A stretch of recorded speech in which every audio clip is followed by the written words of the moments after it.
모든 후손에게 굳게 하려 하심이라는 제목으로 말씀을 함께 나누도록 하겠습니다. 우리는 지난주에 오직 믿음이라는 제목으로 로마서 4장 9절에서 13절, 성경은 더 많은 절을 읽었지만 13절까지 살펴보았습니다. 거기서 바울은 아브라함이 의로 여김받은 때가 언제냐? 그것은 할례를 받기 전이다. 그 시간적인 순서를 말했습니다. 그렇기에 의롭다함을 받는 것은 할례자에게만 주어지는 것이 아니라 당연하게도 무할례자에게도 주어지는 복이다. 이렇게 말했죠. 그럼 할례는 왜 주어졌다고 말합니까? 할례가 무슨 의미가 있다고 했습니까?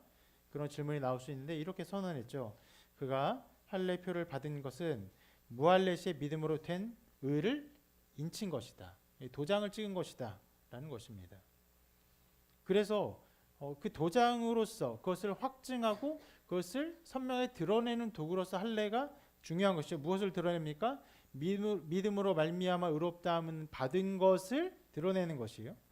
그런데 유대인들은 착각해서 할례 자체가 중요하다. 이런 것들을 살펴보았고 또 그렇게 행위 혹은 종교성을 따르는 일들이 중세 교회에도 계속되었고 심지어는 지금 현재에도 그런 일들은 계속되고 있음을 함께 살펴보았습니다. 그리고 말씀을 계속 보면서 하나님이 아브라함의 후손을 가리켜 그 약속을 주실 때 여러 후손이 아니라 한 후손, 바로 한 씨인 예수 그리스도를 가리킨다는 것을 지난주에 살펴보았습니다. 그래서 아브라함의 후손은 많은 후손을 가리키는 것이 아니라 한 후손인 예수 그리스도를 가리키고 그 예수 그리스도께 복과 은혜를 내리신다는 것을 말씀하신 것인데 우리가 그 예수를 믿음으로 말미암아 또 믿음으로 말미암아 그리스도의 존재와 한 존재가 됨으로 말미암아 그 복을 누릴 수 있는 존재가 됨을 살펴보았습니다. 자, 오늘은 그렇게 13절을 살펴본 부분부터 계속 13절을 볼 텐데 13절 말씀만 다시 한번 읽어보겠습니다. 함께 했습니다. 시작. 나 그 후손에게 세상의 상속자가 되리라고 하신 언약은 율법으로 말미암은 것이 아니요 오직 믿음의 의로 말미암은 것이니라. 자, 이 말씀에서 우리가 지난주에 아브라함이나 그 후손에게 약속하신 것은 아브라함 그 많은 후손들이 아니라 한 후손 예수 그리스도를 그 말씀하신 것이라를 지난주에 보았습니다. 그런데 이 말씀 전체에서 실은 많이 강조하고 싶은 것은 후손에 대한 것도 있지만 무엇보다 무엇입니까? 바로 이것인데 언약은 율법으로 말미암은 것이 아니요 오직 믿음의 의로 말미암은 것이니라 이것을 강조하는 것입니다. 이것이 핵심이에요. 자, 믿음으로 의롭다함을 받은 아브라함에 대해서 얘기를 하면서 먼저 할례를 얘기했어요. 그리고 이제는 더 나서 율법을 얘기하고 있습니다. 율법으로 말미암은 것이 아니다. 하나님께서 아브라함에 약속을 주셨을 때 네가 율법을 지켜라. 그럼 내가 복을 줄 것이다. 이런 식이 아니다. 그냥 하나님을 믿었기 때문에 그를 의롭게 하셨다라고 하는 것인데 자, 율법에 대해 더 이어서 이렇게 말합니다. 14절인데요. 읽어볼게요. 시작. 만일 율법에 속한 자들이 상속자이면 믿음은 헛것이 되고 약속은 파기되었느니라. 자, 이렇게 13절 14절을 말하고 있는데 이 두 절을 가르침이 나온 것을요 정리하면 이렇게 말할 수 있어요. 하나님이 아브라함에게 의롭다는 복을 주시고 그리고 세상의 상속자에 대한 복을 주셨어요. 그런데 그 모든 하나님이 주신 복이 율법으로 이루어진 것이라면은 그 언약은 깨질 수밖에 없다. 아브라함에게 너가 이렇게 해. 그러면 내가 줄 거야. 라고 이런 언약을 주셨다면 이 언약은 이루어질 수 없다. 언약은 지켜질 수 없고 그냥 파기될 수밖에 없다. 라고 말하는 것이에요. 하나님이 아브라함에게 그 언약을 주신 근거가 무엇입니까? 그에게 복을 내리실 그 근거가 무엇입니까? 단 하나의 믿음이에요. 하나님이 아브라함 믿음의 일을 그의 의로 여기시고라고 말씀하십니다. 아브라함은요 굉장히 부족한 때에 이 언약을 받았습니다. 아브라함이 무뼈를 보면서 하나님께 불평불만하던 때였어요. 나는 자녀가 없으니 자손이 없습니다. 나는 자녀를 낳지 못하고 이 늙을 때까지 살았습니다. 도대체 나에게 무슨 복을 주시려 하나이까? 이런 불평불만을 할 때, 그 연약할 때 이렇게 말했죠. 나는 자식이 없사오니 나의 상속자는 이 다메섹 사람 엘리에셀이니이다. 그런 때에 하나님이 약속을 주셨어요. 이끌고 밖으로 나가 이르시되 하늘 우러러 무뼈를 셀 수 있나 보라. 또 그에게 이르시되 내 자손이 이와 같으리라. 여러분, 위에 있는 말씀하고 밑에 있는 말씀에서 아브라함에게 선한 것이 없습니다. 아브라함에게 아름다운 것이 없어요. 일방적으로 하나님께서 약속을 주셨어요. 그렇게 할 것을 말씀하셨어요. 아무것도 보지 않으셨어요. 그리고 어떻게 했습니까? 아브라함은 그렇게 약속하신 하나님을 믿었습니다. 그래서 믿음에 하나님이 그의 믿음을 의로 여기셨어요. 이것입니다. 이것이 언약이 주어진 모든 상황이 어떤 조건도 없고 어떤 율법적인 것이 없습니다. 만약 율법적인 것이었다면요, 언약은요 전혀 아예 이루어질 수가 없는 것이에요. 아무 의미는 없는 것이 되는 것입니다. 율법은 언제나 무언가를 지키라고 말합니다. 그것이 율법이에요. 무언가를 행하는 것을 말해요. 너희가 이걸 행해라. 너희들 지켜라. 가이드라인이 있어요. 지켜야 됩니다. 그래서 이렇게까지 말할 수 있는데, 만약 하나님께서 율법을 조건으로 아브라함과 언약을 하셨다면, 율법을 조건으로 아브라함과 이야기를 하셨다면은 하나님은 아브라함에게 약속을 하지 않으셨을 거예요. 왜요? 이루어지지 않기 때문에.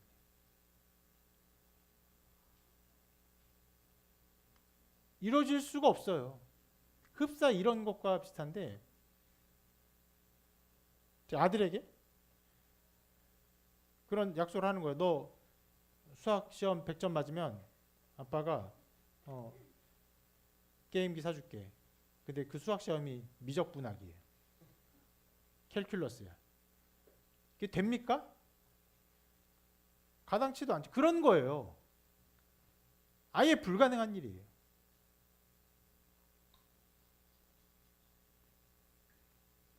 하나님께서 아브라함에게 율법을 주셨다면 그 모든 약속은요 쓸모없게 되는 것입니다. 그리고 심지어 율법에 대해서 이야기를 하고 있는데, 어떤 면에서 그렇게 말하면 율법은 어떤 면에서는 그것을 지킴으로 하나님께 복받고 하는 것이 아니야? 그럼 율법은 무슨 의미가, 율법은 어떤 용도로 쓰이는 거야? 할례와 비슷하죠. 할례가 소용이 없어? 그럼 이 할례 왜 줬어? 할례는 인친 거야. 율법이 받는데 소용이 없는 거야? 그러면 율법을 왜 줬어? 율법의 용도가 뭐야? 라고 할 때 진짜 율법 용도를 바울이 계속해서 이렇게 말합니다. 무섭게 말해요. 율법은 진노를 이루게 하는. 굉장히 과격한 말입니다. 이 말은요, 율법을 소중히 여기는 유대인들을 엄청나게 분노케 하는 말이에요. 그런데 이것이요 매우 중요하기 때문에 바울은 이 개념을요 로마서에서 여러 차례 말합니다. 이 개념은 세상 사람들이 가지고 있는 율법에 대한 기본적인 개념들, 어떤 면에서는 도덕 개념 이런 것과도 크게 상충하는 부분이기도 합니다. 그리고 이렇게 말할 수 있어요. 이것은요 기독교가 가르치는 교리의 핵심이에요. 사람들은 어떤 율법들, 어떤 법칙들, 도덕들 이것을 가르치면 사람들이 어떻게 한다고 생각합니까? 그것을 배우면은 올바른 것을 배우고 알고 그것을 지키려고 힘쓴다라고 생각을 하죠. 그러나 그렇지 않습니다.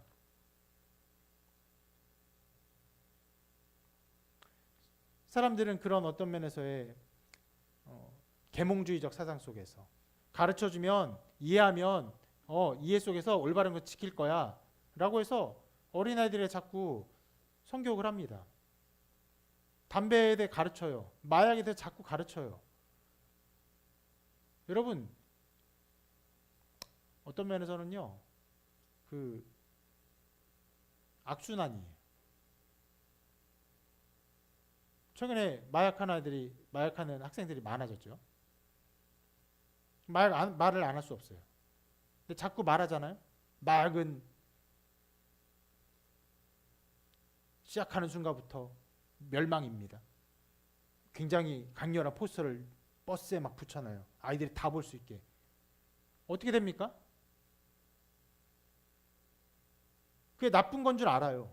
그런데 저렇게 나쁜 건데 사람들이 왜 하지? 궁금해요. 그 라인을요 넘고 싶어져요. 이게 본성이에요. 계몽주의적 사상은요, 사람들의 기본적인 인성과 본능이 그렇게 악하다고 보지 않아요. 꽤 선하게 보고 있습니다. 그럼 우리는 인간이 분명히 타락하고 죄인임을 고백해요. 죄된 본성을 가지고 있어요. 그렇기 때문에 좋지 않은 것 자꾸 접하면요 어떻게 됩니까? 거기에 완전하게 매몰되고 그것이 가득 퍼져나갑니다. 마약에 대한 이야기가 많고, 마약에 대한 문화가 많고, 마약에 대한 어떤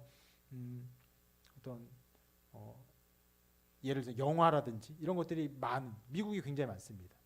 미국 어떻습니까? 마약 때문에 나라가 망할 지경이에요. 이제까지 망하지 않게 된 거의 유일한 이유가 마약이 비쌌기 때문이에요. 마약이 이제 원래는 마약 같은 거를 어떤 약초를 재배해서 농장에서 만들어야 됐거든요. 그러려면요 인건비, 땅, 지대비, 그리고 그것을 숨어서 해야 되고, 숨어서 한 먼 나라에서 가지고 오는 인건비, 뭐 운반비, 그리고 숨겨야 되는 모든 비용 어마어마하게 비싸기 때문에 그걸 구매하는 비용이 엄청나게 비쌌습니다. 그런데 인공 합성물의 마약들이 엄청나게 퍼져나가면서 개인의 그냥 실험실에서 그걸 막 만들 수 있어요. 엄청나게 싸게 공급되니까 미국이 그 선도 무너지는 거예요. 돈이 없어서 마약 못 사는 것도 무너지니까 그냥 가득합니다. 동성애 혹은 뭐 트랜스젠더, 그것이 가득한 나라를 보세요. 그 얘기가 많이 나오는 나라를 보세요. 점점점 그냥 퍼져나갑니다. 본성과 밀접하게 관계된 것이에요. 율법은 무슨 일을 하느냐? 지금 율법 자체는 나쁘지 않아요. 율법은 이렇게 해라 저렇게 하는 것은 나쁘지 않아요. 그런데 인간이 본성이 타락했기 때문에 그 율법을 접할 때 어떻게 됩니까? 죄를 향한 마음을 자극해요. 저렇게 하면 어떨까? 저렇게 하면 즐거운가? 저 무슨 일이지 궁금해요. 그래서 율법이 무슨 일을 합니까? 죄가 죄된 것을 드러내요. 죄가 심히 죄된 것을 드러냅니다. 나타내요. 그래서 어떤 면에 이렇게 말할 수 있어요. 율법은요 죄를 조장하는 결과를 낳습니다.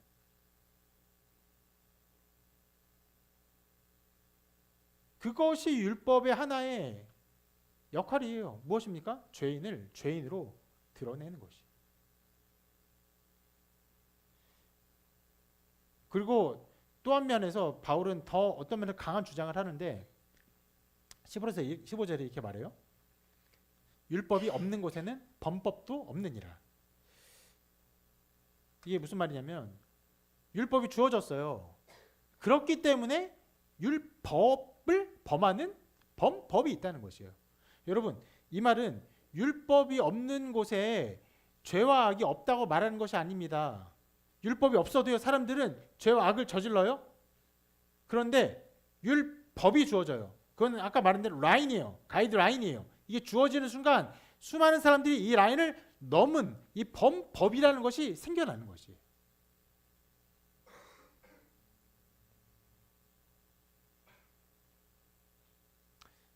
예배 드리죠.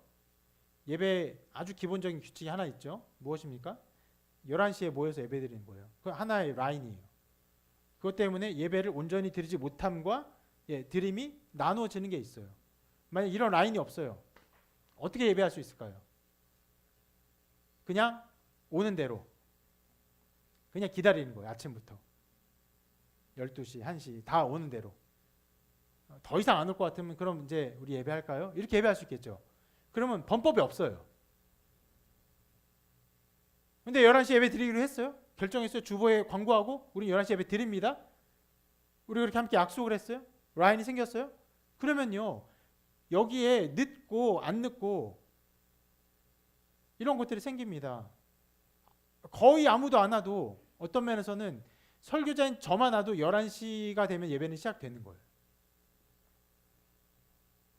그런 면에서 율법의 역할을 말합니다. 율법은 무엇을 말합니까? 우리 마음의 죄가 죄됨을 드러낼 뿐 아니라 그 라인을 정함으로 이 사람들이 얼마나 그 법을 어겼는지를 선명하게 드러내는 장치를 한다. 그래서 15절 전체를 통해서 바울이 이렇게 말하는 것입니다. 율법은 우리의 죄악을 드러내기 위한 것이다. 우리가 무엇인가 잘못되었고 무엇인가를 어기게 됨을 확실히 드러내는 도구가 바로 율법이다. 그것을 위해서 율법이 있는 것이지 율법을 지킴으로 의롭다함을 얻는 도구가 아니다. 유대인들은 그렇게 말하고 심지어 유대인뿐 아니라 이거는 우리의 본성과도 아주 직결되는 문제입니다. 우리의 본성은 언제나 항상 실은 예수 믿은 이후에도 끊임없이 어떻게 하려고 합니까? 무언가를 지키고 내가 행함으로 의롭다함을 받으려는 열심과 노력을 무수하게 기울여요.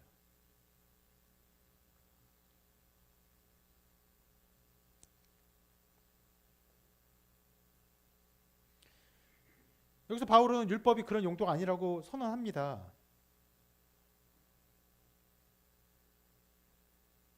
율법은 그저 우리를 정죄하기 위한 도구예요.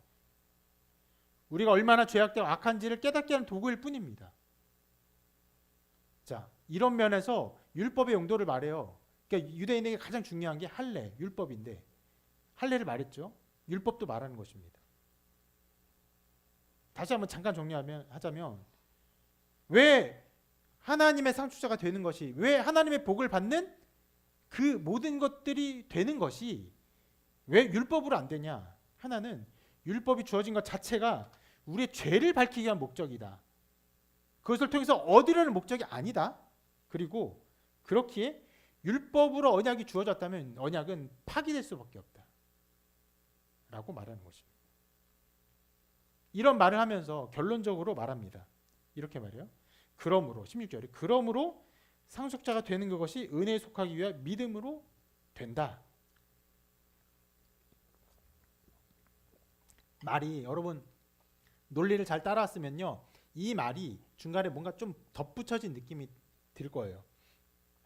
자, 믿음으로 의롭다함을 받는데 율법으로 되는 것이 아니야. 율법은 진노를 이루게 하고 율법이 없는 것은 범법도 없어. 범법을 위해서 율법이 주어진 거야. 그러므로 상속자가 되는 것은 믿음으로 돼. 이렇게 말해야 돼요. 중간에 은혜에 속하기 위하여 이런 삽입구 같은 말이 오니까요. 그 문장의 명료성이 떨어지고 조금 산만해집니다. 근데 일부러 그렇게 말하는 거예요. 은혜에 속하기 위하여.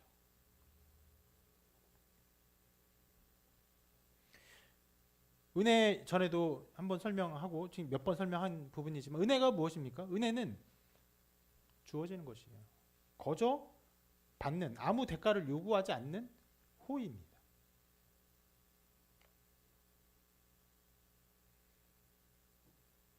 하나님께서는 의도적으로 믿음으로 의롭다는 방법을 취하셨어요. 왜요? 믿음으로 의롭다는 방법이 은혜에 속하기 때문에 그렇게 은혜에 속하는 방법을 취하려고 하나님이 이렇게 하신 것이에요. 이렇게 말할 수 있어요. 믿음으로 하지 않고는요. 상속자가 될 방법이 없어요. 이 은혜의 방법이 아니고는 상속자가 될 방법이 없습니다. 말이 조금 어려운데 잠깐 이렇게 설명을 해볼 수 있겠어요? 대통령이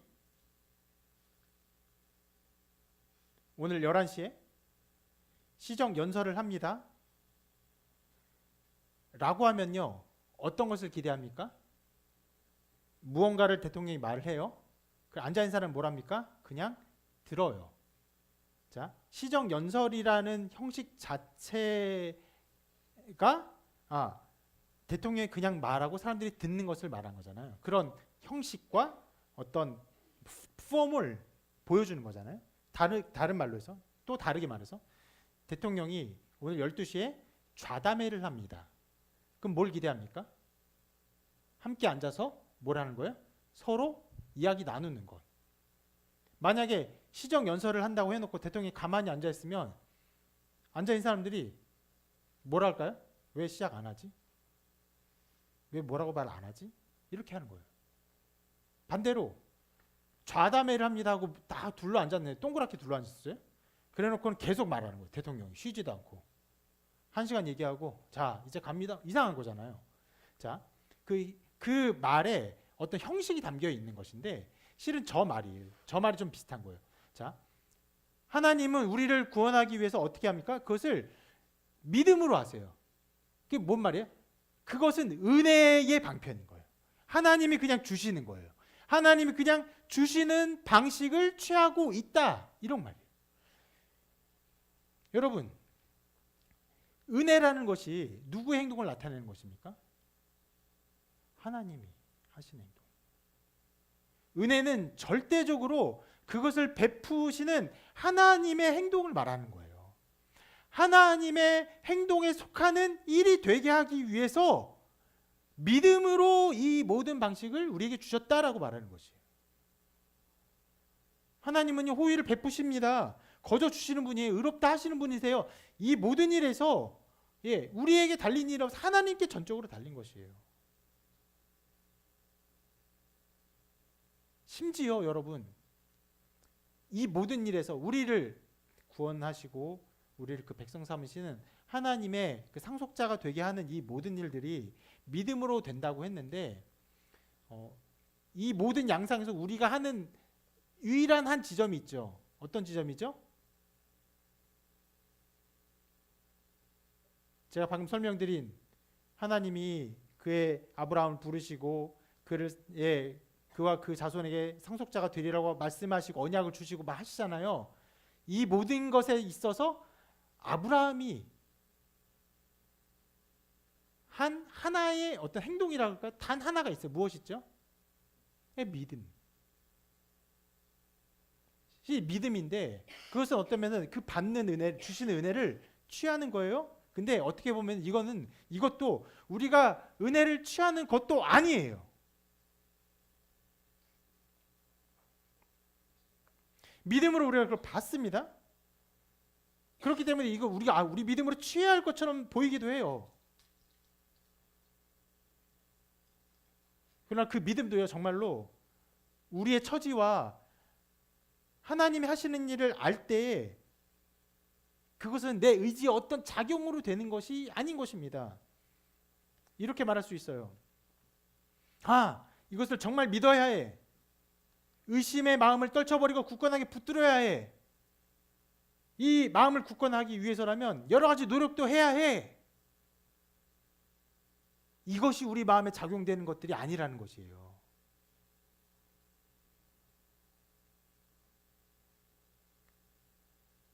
종종 이러한 양상으로 여러분의 마음에 믿음에 어떠한 것들이 있어야 된다고 생각하는 사람들이 있어요. 그건 믿음이 아니에요. 믿음은요, 실은 저도 여러분 믿고 여러분도 저 믿지만 우리가 믿음을 일상용으로 쓸 수 있지만 성경이 말하는 이 믿음은요, 그런 것으로 사용되는 것이 아닙니다. 믿음은요, 주어지는 것이에요. 어떤 면에서는요, 생겨나요.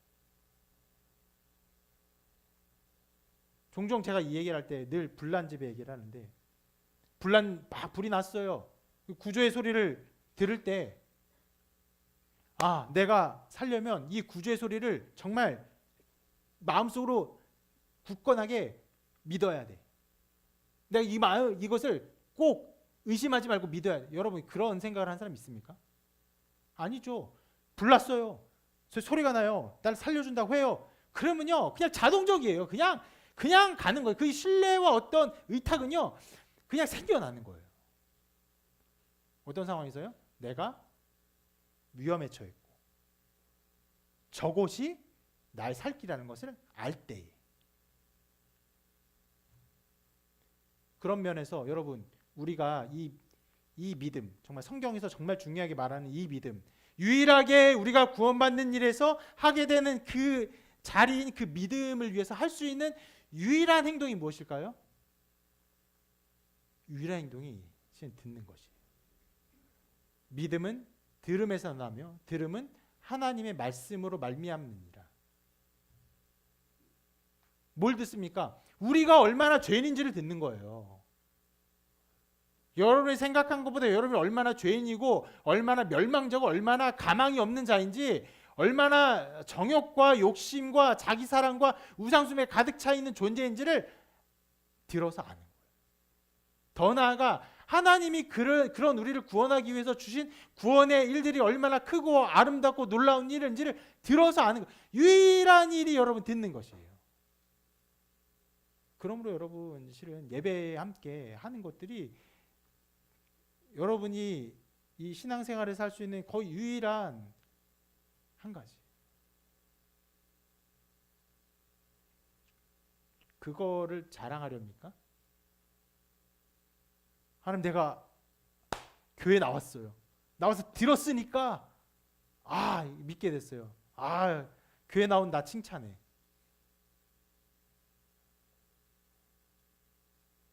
그런 게 아니죠. 이 모든 면에서 실은 유일하게 우리가 서 있는 자리고 우리의 어떠함이 나타나는 자리인 믿음조차도 우리의 어떠한 열심과 노력으로 나타나는 것이 아닙니다. 그래서 믿음을 이렇게 말합니다. 구원에 대해서 이렇게 말하죠. 너희는 그 은혜에 의하여 믿음으로 말미암아 구원을 받았으니 이것은 너희에게서 난 것이 아니요 하나님의 선물이라. 믿음으로 말미암아 구원을 받는 이 모든 것들이요, 우리에게서 난 것이 아니에요. 믿음조차도 우리에게 난 것이 아니에요. 무엇으로 말미암습니까? 하나님 말씀으로. 어떻게 보면 이렇게까지 말할 수 있어요. 하나님께서 그 택한 자들을 예정하셨어요. 예정한 자들이 하나님의 말씀의 부르심 속에서 어떻게 보면 깨어나는 거예요. 신학적으로 설교자가 말씀을 외칩니다. 해석된 성경을 전하죠. 제가 전합니까? 아니죠. 성령께서 하시는 거예요. 성령께서 이걸 전할 때 여러분이 듣죠? 근데 궁극적으로 누가 받습니까? 하나님의 영이 여러분 안에서 그것을 받는 거예요. 받고 여러분들을 이해하도록 하시는 거예요. 이 모든 일에서 우리의 일이 없어요. 하나님의 선물이에요.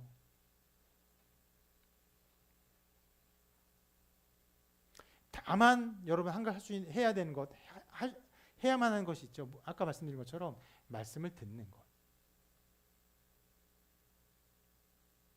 예수님 앞에 나와서 구원받는 모든 사람이 했던 일이 무엇입니까? 예수님 앞에 나온 사람들.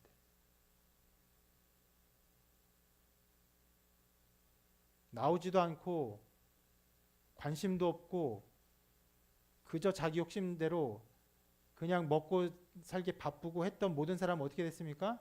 다 멸망받았어요. 유일한 하는 것은요, 예수님께 나오는 것이, 나와서 말씀을 듣는 것. 자, 실은 말씀을 듣는 것 자체도 실은 강조될 것이 아니고요. 이 말씀에서 강조되는 것은 하나님이 이것을 은혜에 속하게 하기 위하여 믿음으로 된다라고 선언하고 있어요. 모든 것은 하나님의 거저 주시는 은총입니다. 왜 이런 방식을 취하셨냐? 왜 이렇게 하셨느냐? 이렇게 말씀합니다.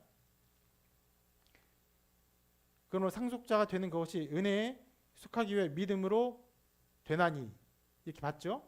왜 이렇게 하느냐? 왜 이렇게 하느냐? 이는 그 모든 후손에게 굳게 하려 하심이라.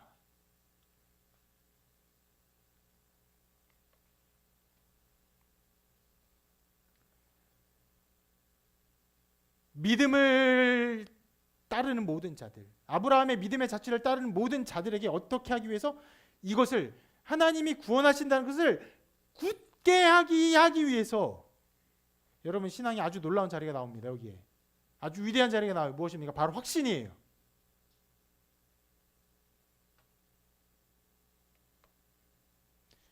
하나님이 나의 아버지가 되시는 것을, 내가 구원받은 백성이 되는 것을요, 우리가 정말 분명히 아는 것이요, 그것을 굳게 아는 것이 하나님의 뜻이에요.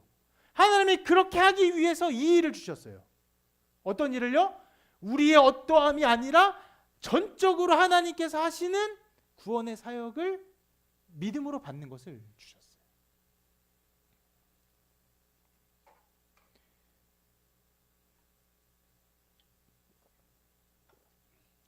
이런 확신 절대로 우리로부터 나오지 않습니다. 철저한 회개, 나 자신의 깊은 성찰, 고행과 노력, 이런 것들이 굉장히 고상해 보이지만, 위대해 보이기까지 하지만, 심지어 우리를 숭고한 신앙의 어떤 자리로 이끌어가는 것 같아 보이지만 그렇지 않습니다.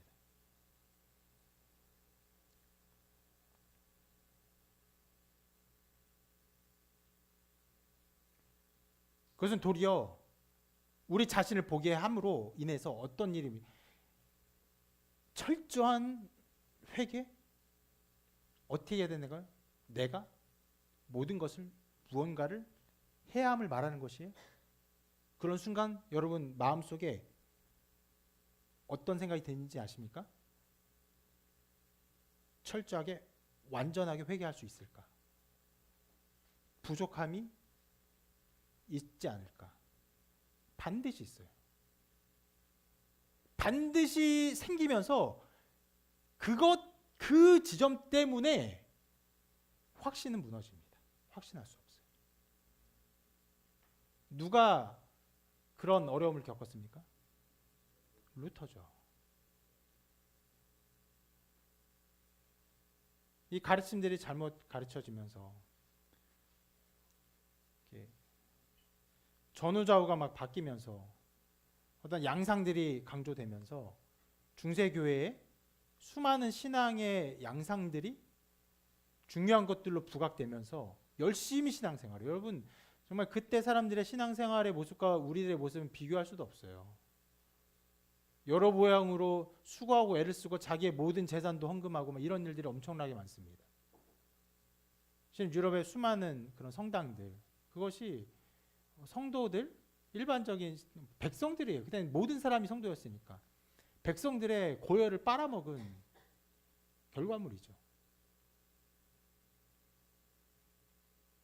그런 일들이 벌어졌는데, 그런 일이 벌어지면서 여러분 중세 교회에서 무엇을 금지했는지 아십니까? 확신을 금지했어요. 확신 있는 사람을 이단처럼 취급했어요. 확신이 있을 수 없다라고 가르쳤어요. 그러던 중에 루터도 그러한 어떤 고행과 그 애쓰는 신앙생활 하는 중에 깨달았죠.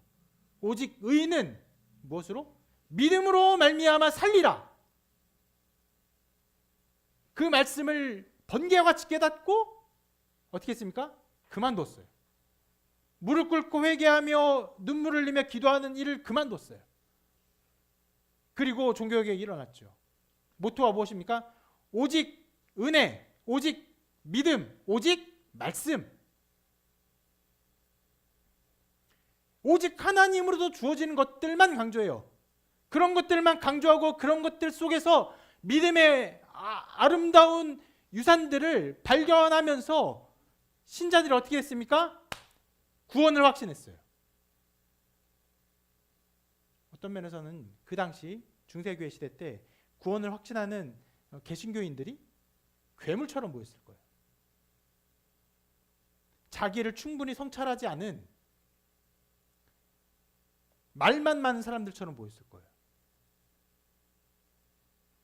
그런데 저는 흡사 스데반을 죽였던 사람들의 얼굴이 아니었을까 생각해요.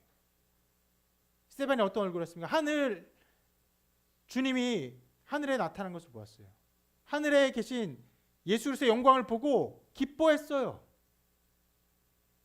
그리고 유대인들은 스데반의 그 얼굴을 보고 견딜 수 없어서 돌로 쳐 죽였죠.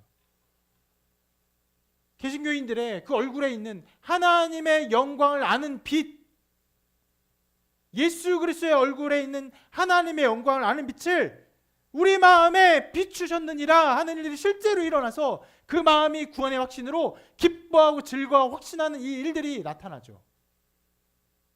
죽이고 싶어서 여기서 전쟁이 일어났죠.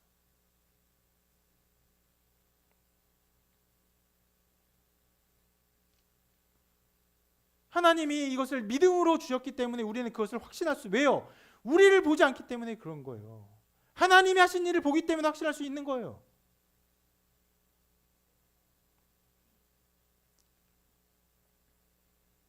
신앙이 어떠한 것들은 종종 우리를 열심으로 만드는 것 같아서 굉장히 좋아 보이지만 그런 것들을 추구하는 것들에는 굉장히 위험한 자리가 늘 도사리고 있습니다.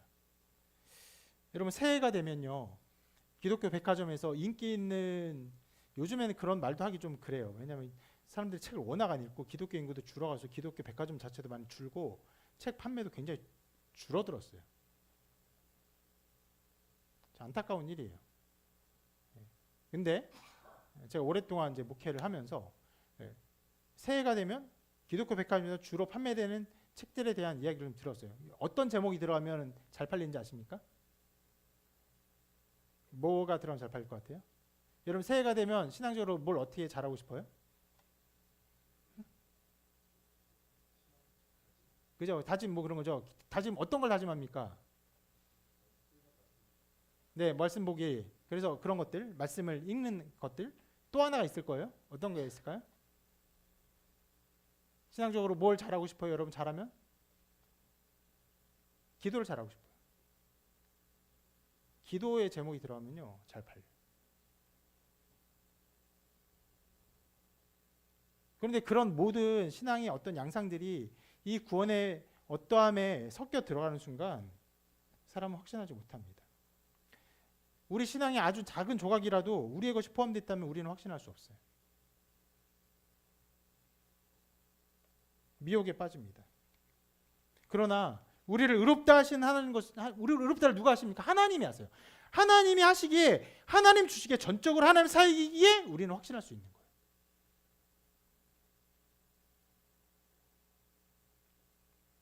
그것이 하나님이 주신 열매예요. 그걸 하나님이 원하세요. 이것을 주시기 위해서 믿음으로 하셨고 은혜에 속하기 위해 믿음으로 하나니 이는 그 후손에게 굳게 하려 하심이라. 여러분, 그리고 이 모든 것을 너무너무 굳게 하기 위해서 하나님이 우리의 구원을 위해서 가장 위대한 일을 하셨습니다. 어떤 일을 하셨습니까? 단 한 단어로 대답해 보세요. 우리의 구원을 위해서 하나님이 하신 가장 위대한 일이 무엇입니까? 십자가죠. 성자께서, 제2위께이신 하나님께서 하늘 영광을 버리시고 인간이 되셨어요. 우리와 같이 되셨습니다. 그리고 우리의 죄를 짊어지시고 고난당하셨어요. 죽으셨어요. 심지어 장사되셨습니다. 죽은 가운데 매여 계셨다는 거예요. 그리고 부활하셨어요. 여러분, 이것이 우리를 구원하기 위한 하나님의 모든 사역이고 하나님의 구원의 역사인데, 이 십자가 사역에서 여러분의 어떠한 것이 들어갑니까? 여러분의 어떠한 부분이 들어갑니까? 여러분의 어떠한 신앙의 양상들이 거기에 첨가됩니까? 그렇지 않아요. 아무것도 들어가지 않아요. 전적으로 하나님이 하십니다. 우리는 그 모든 일을 어떻게 합니까? 단 하나예요. 듣고 믿음으로 말미암아 구원을 받습니다. 이는 그 약속을 그 모든 후손에게 굳게 하려 하심이라. 여러분, 하나님이 하시는 사역이기 때문에 하나님이 이 일을 이루십니다. 그래서 시골 마을의 할머니도 말씀 듣고 예수 믿고 구원받고 하나님 자녀인 걸 알아요. 갑자기 가서 복음을 전하는 그런 아프리카에서 혹은 중동에서도 사람들이 예수님 믿고 자기가 하나님 자녀가 된 것을 알아요. 즉각적으로 알아요. 그런 일들이 일어납니다. 이것이 우리에게 주신 선물이에요. 위대한 자리입니다.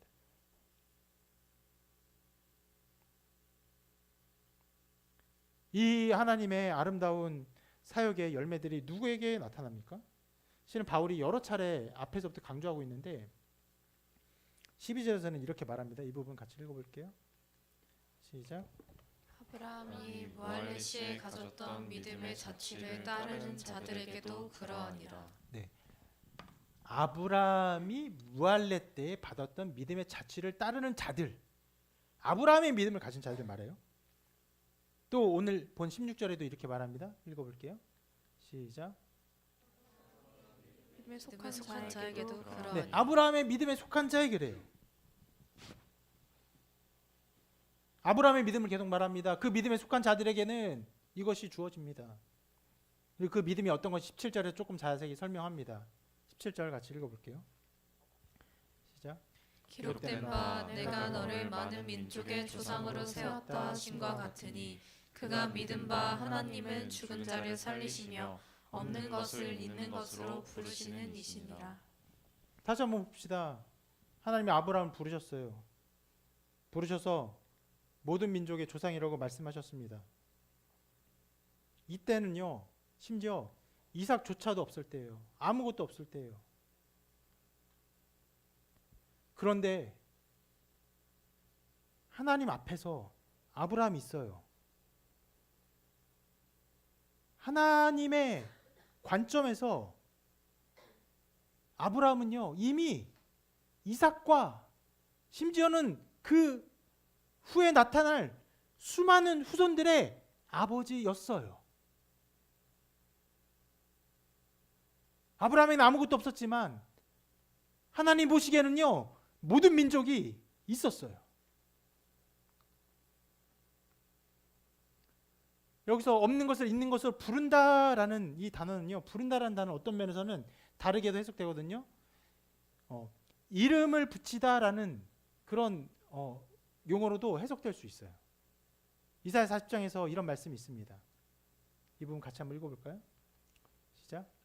너희는 눈을 높이 들어 누가 이 모든 것을 창조하였나 보라. 주께서는 수요대로 만상을 이끌어내시고 그들의 모든 이름을 부르시나니 그의 권세가 크고 그의 능력이 강함으로 하나도 빠짐이 없느니라. 하나님이 그들의 모든 이름을 부르세요.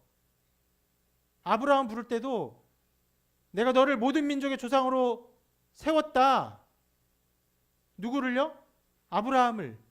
모든 민족의 조상, 모든 믿는 자들, 거기엔 누가 있습니까? 모두가 있는 거예요. 이미 우리 각 사람이 다 그 안에 있는 것이에요. 우리의 이름을 하나님은 다 알고 부르셨어요.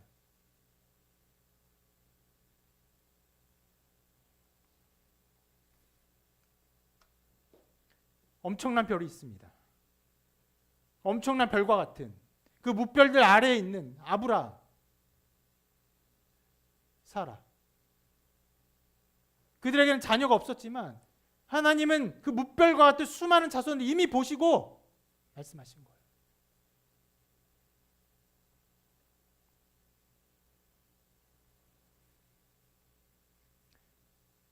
아버지가 저의 이름을 경수라고 지으면서, 원래 호적으로는 제가 학렬을 따지면 병수라고 해야 되는데 그렇게 짓지 않으시고 경수라고 지으면서 밝을 경, 지킬 수, 이런 한자를 썼습니다.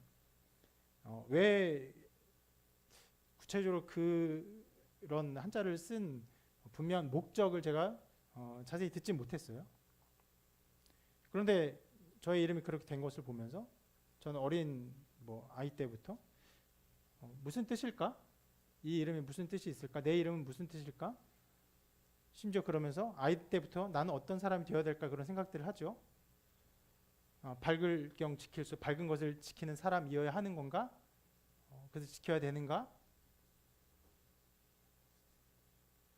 실은 어린아이의 마음속에서 교회를 다니기도 주일학교 다녔으니까 이 밝은 것은 기독교이고 기독교의 어떤 신앙을 지켜야 하는가? 그런 어린 마음이 있었습니다. 그것이 뭐 저를 뭐 가게 이끌고 그런 건 아니었어요. 그런 마음이 있었어요.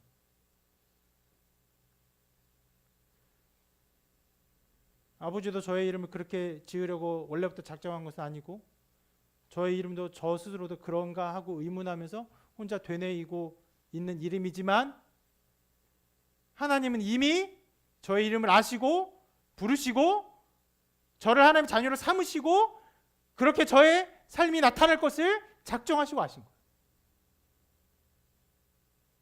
여러분의 삶도 마찬가지예요. 때로 넘어지고 깨지고 반역하고 제멋대로 하지만 그럼에도 불구하고 여러분의 존재 자체가 어떤 하나님의 부르심이 있는 것이 아닐까 생각하며 그것에 마음을 드리고 또 말씀 듣기를 사모하며 이 안에서 은혜와 은총의 삶을 살기를 소망하는 그리고 여러분이 되도록 하나님 이미 작정하시고 아브라함 때 부르셨어요.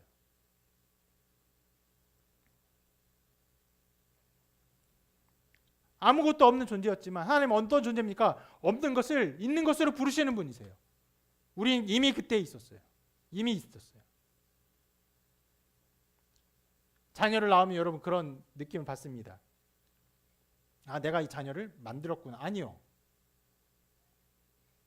나와 아내의 유전자가 섞여 있지만 어떻게 이런 아이들이 주어졌을까? 신비롭게도 이렇게 왔어요. 신앙이 없는 사람들도 아이가 태어나면 그렇게 자기에게 찾아와 줬다는 표현을 많이 해요. 고마워합니다. 이미 하나님의 작정 속에서 예정되고 약속되고 주어진 아이들인 것을 알게 되는 것이. 아브라함의 이 믿음은 저 아까 보았던 그 말씀 속에 나왔던 그 믿음은요, 실은 이삭을 바치를 할 때도 나타난 믿음이었습니다. 하나님이 이삭을 죽이라고 했죠. 그 소중한 아들을 죽이라고 했습니다. 근데 하나님 분명히 이삭을 통해서 복을 내리실 것을 알았어요. 하나님은 거짓말하지 않으세요. 언약에 신실하신 분이세요. 이삭을 통해 복을 내실 것을 알았어요. 그런데 이삭을 또 죽이라고 하셨어요. 이 모든 것 안에서 아브라함 믿었죠. 하나님은 죽은 자를 살리시는 분임을 알았습니다. 무엇을 위해서? 언약을 이루기 위해서.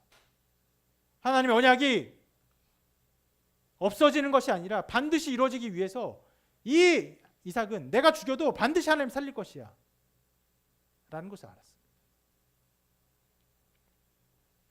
그 믿음은요, 내 소중한 것을 다 바치는 믿음이라기보다는 하나님의 언약을 믿는 믿음이었어요. 하나님이 어떤 분인지를 아는 믿음이었던 거예요.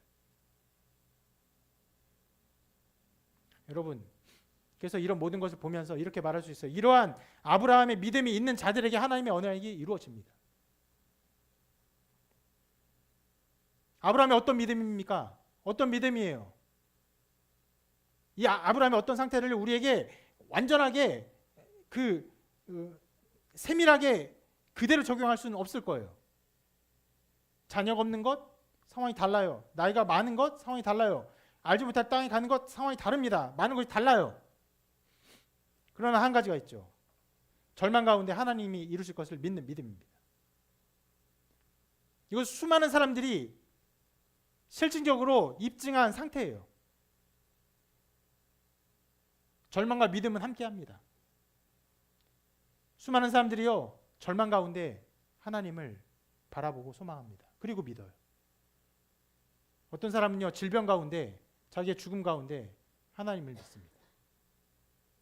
어떤 사람은요, 사업에 실패한 이후에, 그래서 자기의 모든 것이 다 사라지고 난 이후에 하나님을 믿습니다. 어떤 사람은 인간관계에 실패하고 그리고 하나님을 믿습니다. 또 어떤 사람은요, 자기의 죄로 인해 절망해요. 내가 이렇게 많은 죄를 짓는다니, 이렇게 형편없는 존재였다니, 심지어 그런 죄를 저지름에도 불구하고 이 죄가 전혀 끊어질 것이 아닌 것을 알아요. 그래서 절망합니다. 소망이 없다는 것을 알아요. 어떤 사람은요, 외적으로는 그런 죄들이 나타나지 않지만 깊은 고뇌와 성찰 속에서 자기 안에 있는 깊은 죄에 대한 욕망과 그 멸망받을 자기 영혼의 상태를 알고 절망합니다.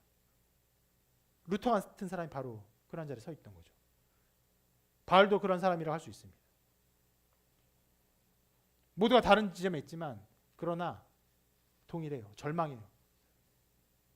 자기로부터 소망을 발견하지 않습니다. 자기를 보면요, 도리어 소망이 없음을 알아요. 그리고 그것을 알고 계신 하나님을 봅니다.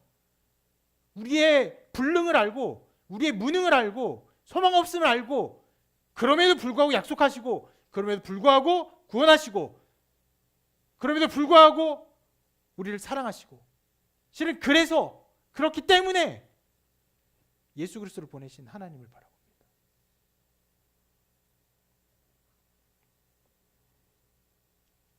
완전히 절망하기에 유일한 소망이신 예수 그리스도를 마침내 바라보는 일이 벌어지는 것입니다. 이것이 바로 아브라함의 믿음의 자취를 좇는 사람.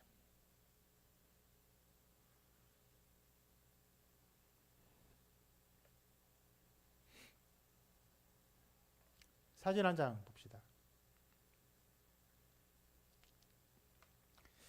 요르단 사막에서 찍은 밤하늘 사진입니다. 특별하게 좀 찍은 것이어서 은하수도 잘 보이고 또 현대에 찍은 사진인데 제 생각에 아브라함이 본 밤하늘이 이러지 않았을까 생각이 됩니다. 그때 공해도 없었고 밤에 별들이 잘 보일 때였습니다. 그리고 요르단은 아브라함이 있었던 지역과 굉장히 가깝기 때문에 이러한 하늘을 보았으리라 생각합니다. 무수한 별들 속에 홀로 있어요. 무력감을 느낍니다. 소망이 없어요. 하나님께 항변하기까지 했어요. 하나님, 저는 자식이 없습니다. 엘리셀 얘가 내 상속자라고 생각하고 있을 뿐입니다. 그렇게 항변했어요. 좌절스러웠어요. 그런데 하나님은요, 그렇게 서 있는 아브라함을 넘어서, 이삭을 넘어서 저 별과 같이 무수하게 퍼져 있는 우리 모두를 하나님 보셨어요. 이 모든 사람을 구원할 유일한 영광의 빛이신 예수 그리스도를 보셨어요. 예수 그리스도 안에서 별과 같이 함께 포함되어 함께 은혜를 누릴 하나님의 백성들을 보셨습니다.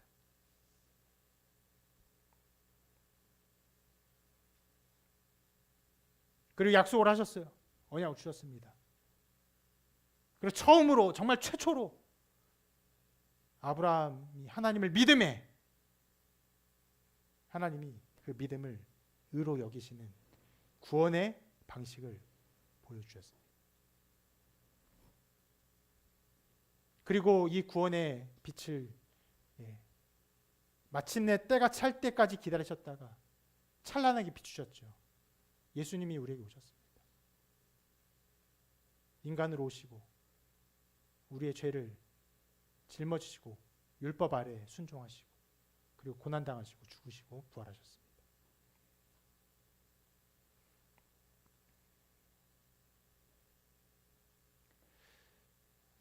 이제 곧 성탄입니다. 우리 주님 바라보며 또 이 말씀 안에서 우리를 바라보시며 언약하신 하나님의 은혜를 붙드신 여러분 되시기를 바랍니다. 이 말씀만 한 번 더 같이 한번 읽어볼까요? 그러므로 상속자가 되는 그것이 은혜에 속하기 위하여 믿음으로 되나니 이는 그 약속을 그 모든 후손에게 굳게 하려 하심이라. 아멘. 이 말씀의 열매가 여러분 가운데 충만하게 맺어지기를 주님의 이름으로 축원합니다.